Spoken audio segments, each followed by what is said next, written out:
This is SSN. Story Studio Network. Welcome to the Fatigue Fixer podcast. Ever wonder why it feels like the entire sisterhood is just so darn exhausted? We're diving deep into everything from those sneaky physical culprits, think iron levels playing hide and seek or a moody thyroid, to the mental weights of always being on and that sneaky urge to please everyone. And let's not forget society's oh-so-high bar that we're tirelessly trying to reach. I'm Dr. Sarah Vedbonkar, your guide on this energy-finding mission. As a naturopathic doctor with over a decade of experience, I've been piecing together the fatigue puzzle, asking why so many incredible women around me, including my patients, often feel like they're running on empty. So pull up a chair or perhaps pop in your headphones and head out for a walk.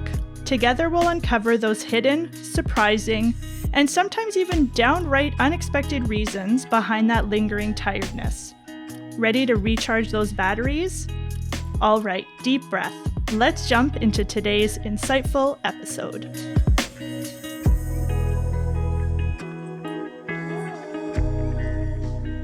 One of the themes we're exploring this season on the podcast is how ignoring your own body's cycles, messages, and innate wisdom is contributing to the state of women's health, and it's not working out so well for us. It's making us tired, often unhappy, and sick, and I also wondered how it might be affecting our fertility. A couple months ago, I was reading an article in the Globe and Mail that was explaining how a lot of companies are now offering health benefits that include IVF and egg freezing. And part of me was like, this is amazing. It's making these technologies more accessible. It's giving more women more control over their reproduction. But the other part of me also wondered, are we just perpetuating the idea that fertility is something we can delay and simply circle back to when it's a good time for us? And is that maybe fueling some issues for us down the line and contributing to the infertility rates we're seeing? Now, I want to be super clear. This is not about judging an individual woman's choice to pursue egg freezing or IVF. I've had very close people in my life go down that path and watched and been both awe-inspired and also found it gut-wrenching just to see what women are willing to submit to in order to become mothers. Where I want to hang out today is really more around exploring how our current societal norms have led so many women to delay childbearing and what some of the potential benefits are, but maybe also what some of the risks or unintended consequences are of doing so. Even if you're done having kids or you're child-free by choice, I think this episode is really about helping women better understand their bodies so we can make more informed choices. This is the one where you freeze your eggs, and my guest today is Dr. Alison Gottschalk. Dr. Alison Gottschalk is a licensed naturopathic doctor with a focus in women's hormonal health. She sees women from all across Ontario with her virtual clinic for concerns related to PCOS, fertility, and perimenopause. I discovered Alison through Instagram, and we're going to link to her. She's also on TikTok because she's putting out such great content, and I knew that she was the doctor that I wanted to have today's conversation with. Alison, welcome to the podcast. Thanks so much, Sarah, for having me. I'm really excited. Awesome. So let's start just with women's knowledge and understanding of their fertility. I was in a training all weekend, and one of the stats that was shared was that less than 10% of women could accurately answer questions about their monthly kind of fertility success and also age-related changes with fertility. And when I think back to what I was taught and what I think most of us were taught about our fertility was don't get pregnant, right? Put on a condom, don't do it, don't get pregnant. And then when we get to the point where we are ready to get pregnant, we obviously, most of us understand the basics of what needs to happen. But I think a lot of times we start to realize actually how complex and complicated it can be to get pregnant, even if there's nothing technically wrong. There are so many different things that need to happen in order for a woman to get pregnant. And it's sad to me how little so many women know about how their cycle actually works and kind of like the basics of fertility beyond, the bare bones of it. So what are you seeing in your clinical practice around kind of women's knowledge about their cycle and their fertility? Exactly that too. So I was in the same conference as you this past weekend, and I remember hearing that as well. And it's not surprising. I feel like we're getting a lot better in terms of body literacy. Like women are becoming more, educated and informing themselves regarding, ovulation, what's normal when it comes to cycle regularity, what's not. But there still is a bit of that gap too, where we're oftentimes kind of having that educational piece being like, this is what an ideal cycle should look like. This is how we determine when ovulation or if ovulation is happening. So it's still definitely an ongoing conversation that's being had. And my take with that too is that the more we know about our body, the better off we are. We're able to better determine when things are maybe going astray, and we might want to add on additional support. It's nice to have a good baseline understanding of what your norm is, because there's certainly variation in terms of, say for example, with your cycle, you can have some individual variability there. But we want to figure out, if maybe you've had a big life stressor or something maybe going on outside of your health, that we're able to figure out, is it impacting your hormones, your cycle, and kind of figure out when things are suboptimal for you. But yeah, the more we know about our body, the better we are for sure. And this definitely ties in perfectly with fertility as well. Yeah, I think so much of the conversation that we have around our cycle is still based on this idea of a 28-day cycle, right? And that really comes from the birth control pill. Most birth control pills operate on a 28-day cycle. So then a lot of women assume that a 28-day cycle is what's normal, when in fact anything between like a 26 to a 35-day cycle could actually be perfectly normal. So, and within that, again, if your cycle isn't 28 days, you're not ovulating on day 14. And that becomes really important information if you are either trying to not get pregnant, or if you are trying to get pregnant, you need to know when you're ovulating and if you're ovulating, like you said. So what are some of the things that you encourage women to do maybe before they're even thinking about getting pregnant? Like, how do you encourage them to start to get in touch with their cycle? So starting with the basics of even cycle tracking, kind of getting some data that you're able to collect yourself in terms of like specific timelines for, how long you're bleeding for, how long your cycle is, any associated symptoms as well that might be, something we want to be addressing, like any migraine headaches that you're noticing at specific times, like how heavy is your period? Is that something we should be concerned with? The level of pain, is that also something that maybe we should touch in or look into further?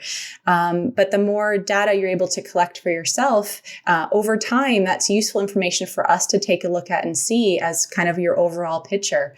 But starting, with what you can kind of collect over time, data-wise, and then we may want to do some like additional baseline health, assessment, any nutritional markers that maybe we want to correct for now that can sometimes take several months to years to optimize. For example, with iron, like that's one that should be a foundational test.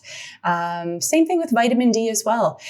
More so with iron, we can see that being, taking some time depending on how well you're able to absorb it, the dose we're doing. But that's a great thing to be looking at if you're not quite ready, for fertility just yet, but it's something down the road where we want to be proactive with some of those markers. The tricky the tricky aspect when it comes to fertility is that, we can't really predict, so to say, who's going to have issues and who's not. Yes, we know certain health concerns can make it more troublesome. So, say with PCOS, maybe with Hashimoto's, endometriosis, we can kind of have a gauge, but I don't know if you've seen this. I've definitely seen this in my practice where, you get the, say, late 20s female with, pretty good health overall. Like there's nothing really concerning, but there's been that struggle with conception. And we wouldn't have been able to predict that to be what's happening based on her underlying health. So it's a really hard to kind of figure out who's going to be having troubles and who's not. Mm-hmm. So do you find that do people usually kind of wait till there's an issue to seek care? And should part of what we might want to think about as women is, if I'm thinking that I want to try to conceive maybe in the next year or two, that it's actually a great idea to book an appointment a year or two before to start to really get insight into the body, to run some of these basic labs, just to get like a clean slate of health, to see as soon as possible if there might be any red flags. What do you recommend in terms of like when women should maybe seek care in this journey? I think if you're able to be proactive, that's always going to be kind of a great approach. And I find that there's usually two groups of people that we see. It's the ones that are maybe, very proactive in that sense, where there could also be some underlying fear associated with fertility. Like, my friend struggled with, infertility and, I'm worried about my future fertility. Can we just do some testing now to figure out if I'm going to have a problem, trying our best to maybe predict possible problems? And then there's another subset, of women where they stumble upon various health concerns once they have been trying for several months and it's not, there's no success. And then maybe they find out, say, they have PCOS after 6 months of trying, or, and it's not something that was ever on the radar because maybe they didn't have symptoms associated with that. So the more proactive we're able to be, the better. But even still, that doesn't guarantee that there won't be issues, which is the challenging part with all of this as well. Absolutely. And just in terms of, again, women who are maybe thinking about it, and I think one of the beautiful things of working with a naturopathic doctor or someone who's got more time and ideally more expertise in fertility is we have more time to ask questions and do a good history, which can often bring up flags that might be missed. So one of the most common things I see is women get put on birth control as teenagers to cover something up. And so let's say they were dealing with super painful periods or irregular periods, they go on the pill, those symptoms get corrected or masked or managed with the pill, which is wonderful. But a lot of times those things haven't gone away. They're just being kind of masked by the pill. And so when the woman comes off the pill, she might be having some of those symptoms. So even just doing a really good history, having someone ask the right questions can really help to identify, like you said, PCOS, right? That's the number one reason why women are going to have irregular periods. And often that will start pretty soon after they develop their periods. And the number one cause of period pain, severe period pain, is endometriosis, which we know we do a terrible job at diagnosing. I think it's like it takes about 12 years on average for a woman to be diagnosed with endometriosis, something like that. Yeah, I thought it was like maybe 8 to 10 years, but it's kind of looking at the decade mark, which is crazy. Yeah. And I think it goes back to part of what is so wonderful about reconnecting with your body and tracking your cycle and really seeing what it's doing is it can help you figure out what's normal for you. Because part of what I've also seen is how much we have normalized certain menstrual issues because they're so common. And I think menstrual cramps are such a perfect example that women assume that period pain is normal, that it's something we just have to deal with, and that there's nothing we can do about it. Where I'm sure you would agree that is not the case. There's so much we can do. And again, if you have fertility goals and you're having severe menstrual pain, that could be a sign that there might be something like endometriosis, which ideally we would like to know and do something about before you try to conceive. Absolutely. Yeah. So say you're in a group of, there's 5 of you, like 4 of your other girlfriends and you, and 3 other of your friends have, say, like severe menstrual pain. Within your friend group, yes, it can be a common experience that a lot of you are having period pains, but it doesn't imply that it's a normal aspect to be experiencing or ideal. And that sometimes that can be challenging if you're constantly just chatting with your girlfriends who also experience similar symptoms as you. It's like, well, maybe everybody experiences this. Maybe this is just what I should accept. But absolutely not. We need to be, you shouldn't by any means be struggling on the day-to-day with, menstrual pain, when it starts to impact your quality of life. So, definitely seeking out care, and because there's support that we can implement, which is what we need to be doing. Yeah. And I think the sad part is, though, that a lot of this stuff also gets dismissed in the medical system. And I think that's one of the most frustrating experiences for female patients, is that they will go in to see their doctor. And sadly, it doesn't seem to matter whether you have a male or a female doctor. So much of these things get dismissed because they, again, have been normalized, not just in our society, but in our medical system as things that women just need to deal with, right? Here's your birth control, take an Advil, stop complaining, and like move along. I've got bigger things to worry about here. Do you see some of that happening as well? Absolutely. And it's not even just specific to like reproductive, like menstrual related pains. Like it could be, hot flashes. It's just part of being a woman, just get through this period and then you'll be fine. It's like, no, we need to be, we can't have women on the masses struggling with these concerns. There's things we can do that are both safe and effective that we should be talking about. Yeah. And I would add PMS in there. We'll probably do a whole other episode on PMS, but that's another very commonly dismissed thing.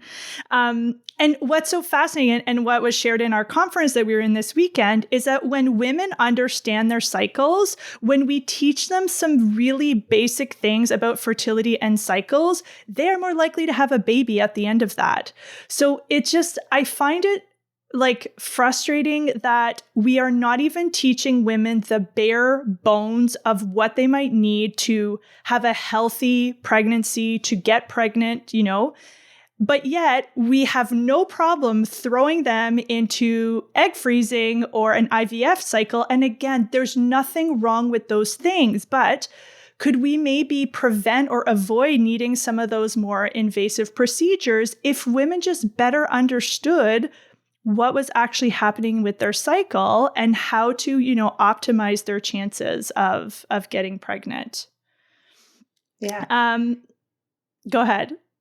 No, yeah, it's a big conversation, all of this to be having. And there's not, one right or wrong way to kind of go about this, so to say. I think as long as we're having those conversations, like you're bringing this up with your doctor, and if your doctor isn't maybe well-versed in, say egg freezing or like PMS, so to say, exploring other options. When we talk about even egg freezing, like let's say if that's something that is on the radar, one of a great source that you can seek out for additional support is actually connecting with some of these fertility clinics, these egg freezing clinics who offer like 30-minute calls to kind of go over and answer any questions that you may have. So you're kind of going directly to the source for some of those questions you may have. Maybe fear around, is it painful? How much is it? And kind of getting those answers, directly from the source, I think helps. But as long as we're having those conversations with, good quality sources, I think you can't really go wrong there. Yeah. And I think that's what I hope this conversation will leave women with today is, number one, just a better understanding of what's actually happening with our fertility, which is what I want to start diving into. And also what their options are, because at the end of the day, the more informed you are, the better decisions you can make about your body and your life. We're here to just show you some of the different pieces of the puzzle that you might want to think about if this is kind of the journey that you're in. So you talked earlier about the fear, and I remember feeling this when I wanted to get pregnant, that I was like, what if I can't? And that wasn't based on there was nothing in my health history that would indicate that. I think it was based on this, we hear so much about infertility, and I think it can feel very scary to think if something's gonna go wrong with us. And I know, as women, we are told, fertility is a ticking time bomb. The older you get, the worse it's gonna be. And when you hit 40, it's like game over, and there you go. And I had to look this up because I've heard patients talk about it, but we literally refer to a pregnancy over the age of 35 as a geriatric pregnancy. I thought it was 40. No, it's 35. So what is actually happening to our fertility as we kind of age from, let's say, our 20s and our 30s into our 40s? What are some of the things that we see happening with our fertility? So the biggest thing that we're seeing happening is a decrease in ovarian reserve, which is a fancy way of saying how many eggs you have stored within the ovaries. When we are 20 weeks gestation, we have in the millions of eggs within us, like 6 to I think 8 million eggs. By the time we are born, that dwindles down to about 1 to 2 million eggs. And it continually decreases with age up until, 30s to 40s when we, our ovarian reserve is at a zero and we are noticing, changes related to having a zero like ovarian reserve. Once and as we start to see that ovarian reserve decline, we will also start to see changes in how the brain is talking to the ovaries and how the ovaries are responding. And that may look like changes with your cycle, whether it's, shortened by 7 days or longer by 7 days, maybe PMS-like symptoms that you weren't used to experiencing that all of a sudden have become quite prominent, whether that's heightened anxiety, mood changes, feeling more irritable, quick to anger, or physical changes that you may not have noticed before, like breast tenderness, susceptibility to migraine headaches, just changes from your norm. Those can tell us a little bit more about what's going on hormonally as well. But usually when we talk about age-related, age as a factor with fertility, it's in relation to your ovarian reserve and what we're seeing hormonally as a result of that. And it's usually by age 35. So yeah, being considered having a geriatric pregnancy, which the term is just wild. Terrible. Like, so how bad. is that? Yeah. And I mean, it's not a nice term to be told, you're in a geriatric pregnancy. Like we need to be changing that as is. But at age 35 is where we statistically start to see changes and alterations in terms of pregnancy-related complications, labor and delivery-related complications at that point, and even our ability with conception. We start to see a sharp decrease at that point, which is why we kind of mid-30s, late 30s, we kind of want to have more of a clear idea of what we want to be doing fertility wise and maybe expediting our care to possibly working with a fertility clinic if that's something that's kind of on the radar. But yeah, usually when we're talking about age, it's kind of in relation to ovarian reserve. And that's one of the biggest aspects we want to be keeping in mind as well. Mm-hmm. And in terms of, so we know that age is probably the number one predictor of the decline in eggs that we have. How much does health and lifestyle influence not just maybe the number of eggs, but the quality of eggs that we have? Yeah. So the count of eggs, so egg quantity, we don't have much, we can't impact that number very much, if at all. Whereas with egg quality, we absolutely can. And this is the aspect where lifestyle, dietary interventions can have a profound impact. And this is kind of where a lot of the egg quality supplements and, eating well, exercising frequently, taking care of your mental health, it's all absolutely linked to the quality of your eggs.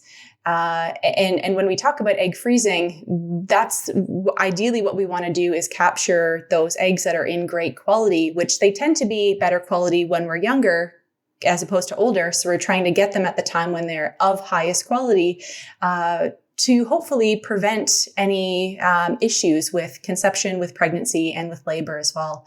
But egg quality is the aspect that we can have the most profound impact with.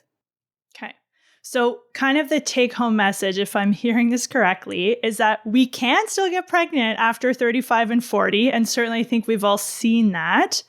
But our body would really, maybe not our body would prefer, but our body is most fertile under the age of 35. Yeah, I'd say that's correct. As a general rule. Yeah. So this is the conundrum that I feel needs unpacking, because the way that society is now set up is that most women are delaying, a lot of women are delaying getting pregnant because we want to have a stable job. We might want to have a home.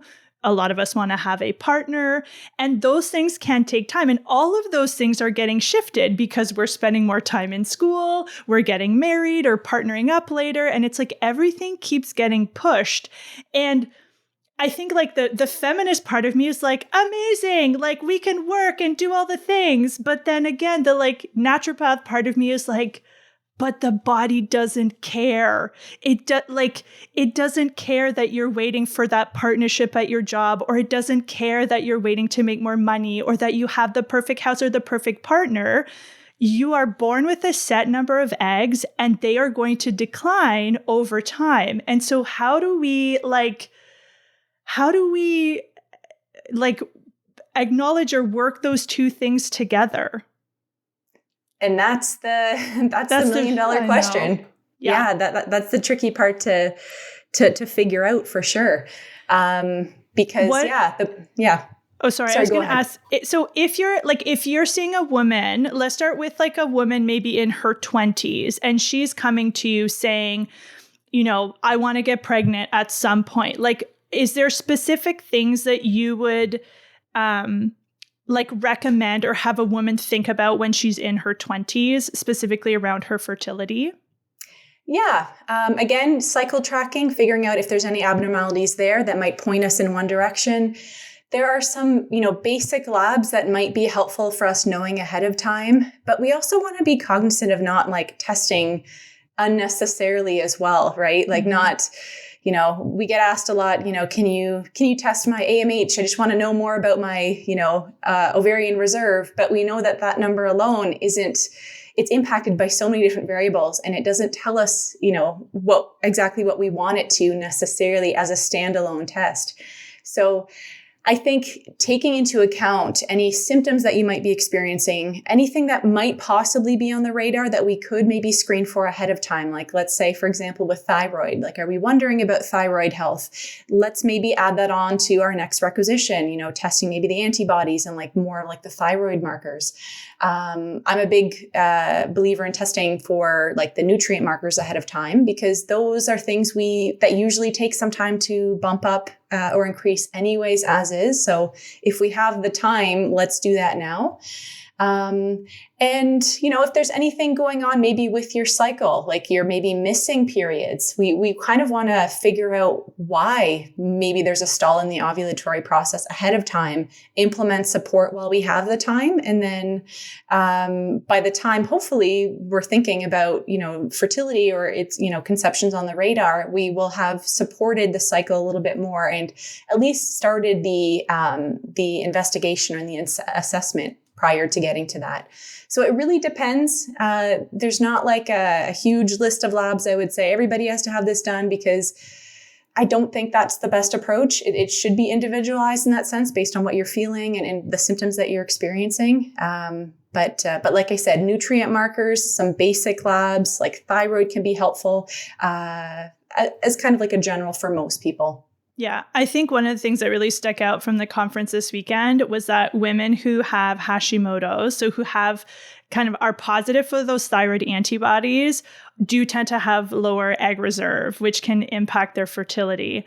And that was something I'm certainly going to change in my practice. I don't do a lot of fertility, but I do see a lot of women with Hashimoto's. So if you are in your 20s and either have a family history of thyroid or autoimmune, that would be one of the things I would strongly push for, is testing for Hashimoto's. Because if you do show positive for those two markers, or one of the two, you might want to think about being more proactive with your fertility. Doesn't mean you have to get pregnant in your 20s, but it could impact your journey. And I think, again, the more information that women have, the better they can make kind of informed decisions. Absolutely. And yeah, even just speaking to that conversation about AMH, how there can be links with Hashimoto's where it can seem lower. But we know the opposite with PCOS, where we commonly see high AMH with PCOS. And it's kind of tricky to decipher how useful that lab can be sometimes when we say, looking at PCOS, if you have PCOS, you're at 5 times greater risk for also having Hashimoto's. And if both of those conditions are doing opposite things to AMH, plus maybe you're aging, it's trying to put that number into context can be a little bit tricky, but it still can be useful. Absolutely.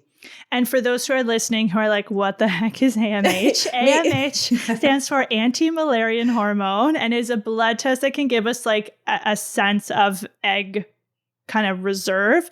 I'm not a fertility expert, but what I've gathered from that is that test is really most helpful and predictable in terms of seeing if you would be a good candidate for IVF, and not necessarily being great at predicting kind of a natural pregnancy, if I can say it that way. Is that correct? Yeah. So AMH, anti-Mullerian hormone, it is the undetectable follicles that we can't see on ultrasound. So, and that's in comparison to atrial follicle count, where those are follicles that we can see on ultrasound. So both of those numbers can give us more context in terms of ovarian reserve. And they definitely can be useful to kind of get a sense of ovarian reserve, but we oftentimes like to pair that with other factors as well. Again, looking at age, because we know that age is a direct link, but also possible other, like what, a fertility clinic or an egg freezing clinic will also look at is, cycle day 3 FSH, and seeing how estradiol is also linked with that. So I find that to really get the most usefulness out of AMH, we have to have other other markers to kind of give it more context. Yeah. So if we're now looking at a woman in her 30s who's coming into your office, what are maybe some of the conversations or things that you're thinking about once a woman is in her 30s? And is that egg freezing conversation coming up maybe in that decade? It usually is. And oftentimes they're the ones bringing it up with me as well. Should I freeze my eggs? I don't know. My friends are doing it, this and that. And it's a tricky, I find, conversation for me to navigate, because I don't want to instill any unnecessary fear. We got to get things moving along right away. But I also want to be realistic too, and how we will see a natural decline, and we will naturally stumble upon more issues as we age. Are you comfortable taking on that level of risk as, if you're wanting to delay it by X amount of years? And that is a very challenging, difficult conversation to have. But being, I think, upfront is the best way to kind of go about that. I think, age is a factor that we can't adjust. It's going to be changing, every day you're aging. And looking at underlying health concerns and how those play in with that. And maybe we should be, for this region, maybe we should be expediting care or not. It's a tricky one. I don't know. What's your take with that too? How do you have those kind of conversations? I'm the same as you. I try to just be as honest about it as possible without being alarmist. Again, you can get pregnant over 35, but statistically your chances are going to be more difficult. And I think that's what can feel so frustrating, is that, again, we've made all these amazing advances in our careers and our lives, but we still have this thing that it's biological. As much as we would like to delay or put that off, our bodies don't really care. So I think it's finding that fine line, and again, working with each woman to figure out what risk are you comfortable assuming? What is going to be the best course of action based on your life goals and fertility goals, and what's the happy medium? Because part of what I worry about with this conversation around egg freezing and IVF is that it's giving women potentially a bit of a sense of false, not hope, but false security that, well, we have technology now, so I don't actually have to get pregnant now. I can just freeze my eggs and worry about that later. And part of what I've read about egg freezing, it's not a guarantee. It's a way to delay that you're taking out eggs when you're younger, so they're healthier theoretically, and you have more of them. But those eggs have to survive the freezing and the unfreezing. You have to still get sperm to fertilize those eggs. And then you need to get that fertilized embryo to implant. There's still so many different steps that have to happen after the egg freezing in order to get pregnant.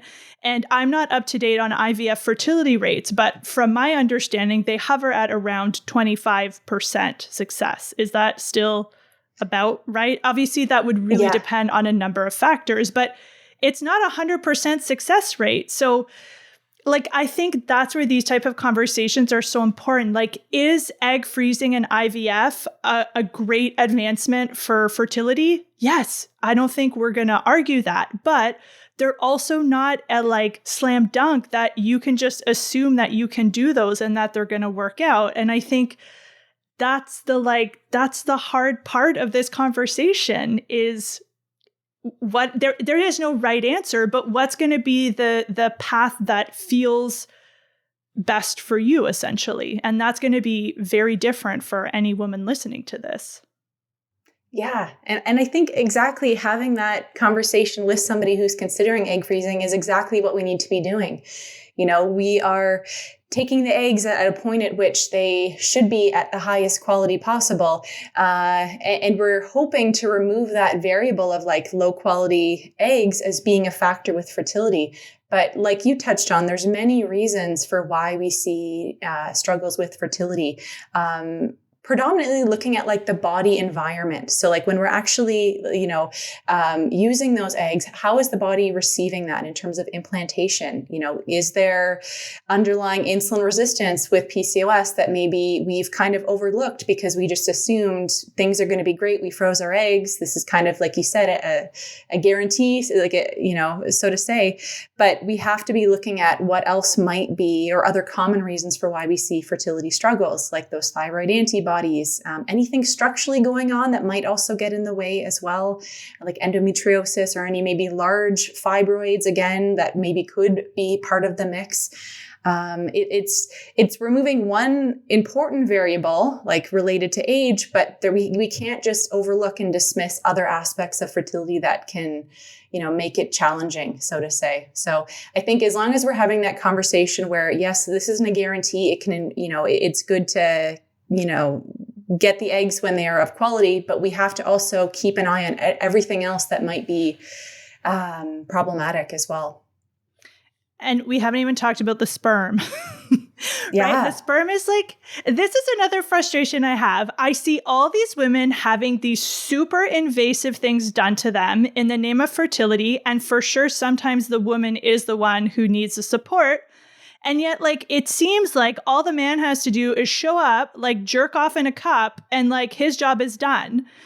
And we know that sperm counts globally have dropped, I think it's like 50% since the mid-70s. And I don't see a whole lot of conversation happening about that. What are your thoughts on how much, like, the male fertility part might be part of this fertility conversation? And are we bringing that into the conversation? We should be, definitely. It's 50% of what we need in order to have a healthy baby, for sure. It takes two to tango, and we need to be looking at both partners. I think, and hopefully gone are the days where it's just a women's health issue where, like, the woman's going through, extensive dietary changes on all of these supplements where the male partner is just, supporting her as she's taking all these supplements for egg quality. There has to be that look at the whole picture too, look at the lifestyle factors that we know to impact sperm health, smoking, marijuana, poor sleep habits, high stress. Those aren't usually things that maybe a few years ago come top of mind when it comes to fertility, at least for sperm, but they are things that we know can have a profound impact. And I think if we're going to be having that conversation of what should the woman partner do, we have to be doing the same for the male as well, and having that full assessment done lab work wise, and getting a clear idea of where we might be falling short in that conversation. Yeah. Get the guys involved, people. Like, yeah, I've seen that all the time. The female partner is on a super strict diet. She's taking all the supplements. She's doing all the appointments. She's meditating. She's yogaing. She stopped drinking. And most of the men, and I'm generalizing, like, they haven't changed. They're still drinking their couple beers after work, smoking their joints on the weekend.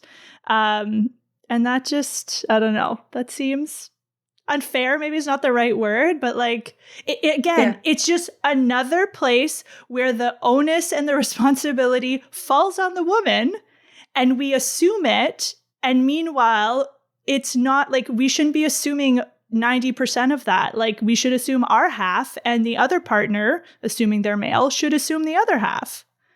But yeah, definitely. And to be fair too, I have seen trends where the male partner is becoming more involved. Like maybe as there's more information on, social media or that, where they're asking like, what can I do to support fertility as well? Because they're understanding that they are part of that conversation. So I have seen a change in that sense where it's maybe they're not as standoffish as what they were previous. But if we can get everybody on board, that would be even better. Yes. Well, that's good news to hear.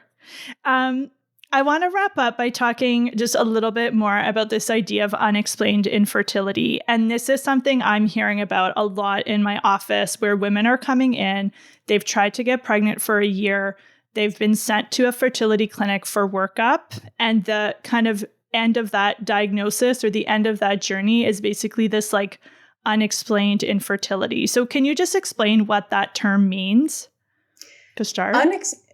Unexplained infertility is a fancy way of saying we just don't know. So we don't have maybe the technology or the advancements to figure out why we're seeing problems, but there is a problem there. And oftentimes it's, there's multiple issues at play that maybe we're not used to seeing, or they just haven't been detected yet.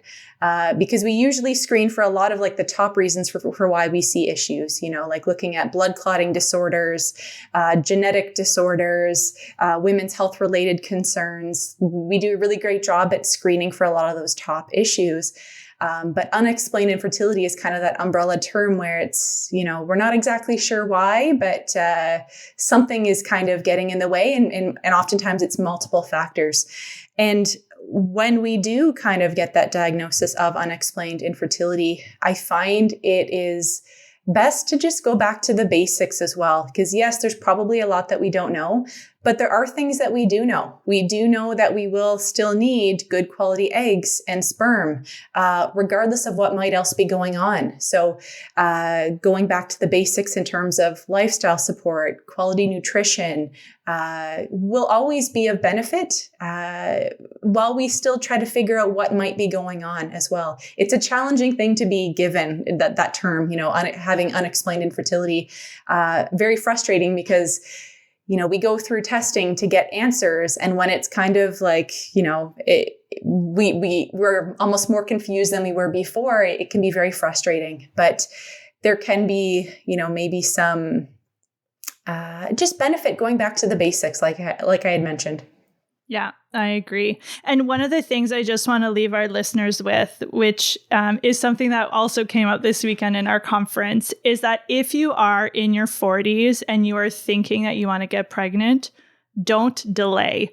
Don't spend a year trying to get healthy. Don't spend a year trying to lose weight. Don't spend a year doing whatever you're doing. The sooner you seek help, the better, because you are at that point, like your egg reserve is declining and you want to seek care as soon as possible. Now, it doesn't mean that you can't do the diet changes and the yoga and the other things, but I think that was a really important take-home message that I'm certainly going to relay in my practice. If you are in and around that 40 mark, and you're thinking about it, just get fertility care as soon as you can. Definitely. Yeah. And that's a whole nother, conversation to be having too. The idea, say if you're even in your 30s, you just come off of the pill, this notion that you have to detox for 6 to 8 months before you can start trying. It's, let's debunk that. That's not what we need to be doing. Certainly if there's other more pressing health concerns at play, like, uncontrolled, diabetes, so to say, or insulin resistance, we need to maybe put some work into supporting that. But, the question of should we delay or not is a big one. And definitely if you're above 40, I agree. Don't delay. Don't delay. And yes, please, Alison said it, but hear it again. You don't need to detox off the pill. I was actually accused of working for Big Pharma this week because I made a post about the birth control pill. So there's so much like negative stuff happening around the pill right now. And that's a conversation for another day. But you can get pregnant the month after you come off the pill if you ovulate, and the estrogen will be out of your system in a hurry. It doesn't take months for that estrogen to like detox out of your system. So yes, no need to detox. You can technically get pregnant right away. So also be ready, if that's something that might happen. Alison, I want to thank you so much for being on the podcast today. I definitely learned some new things about fertility. And I think kind of what I'm leaving today's conversation with is the idea that whether we like it or not, our fertility is declining after the age of 35. And that might feel like it's not fair, but that is our biological reality. And I think the more that women are informed and the more they understand their bodies, again, the better we can make decisions that work for us and our health, and that we can ideally figure out what that fertility kind of process or journey looks like. But what I hope we've helped women think about is this idea that waiting or delaying your fertility might seem like it's a good idea, and maybe it is, but that might not be the magical answer that we'd like to think it is.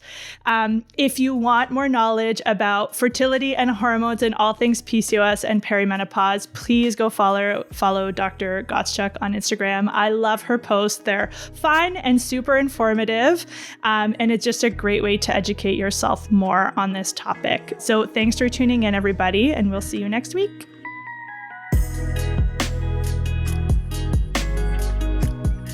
Thanks for spending your precious time with me today.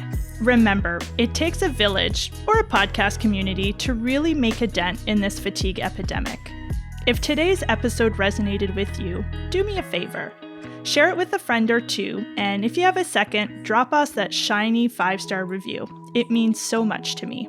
Are you eager to solve your own personal energy puzzle?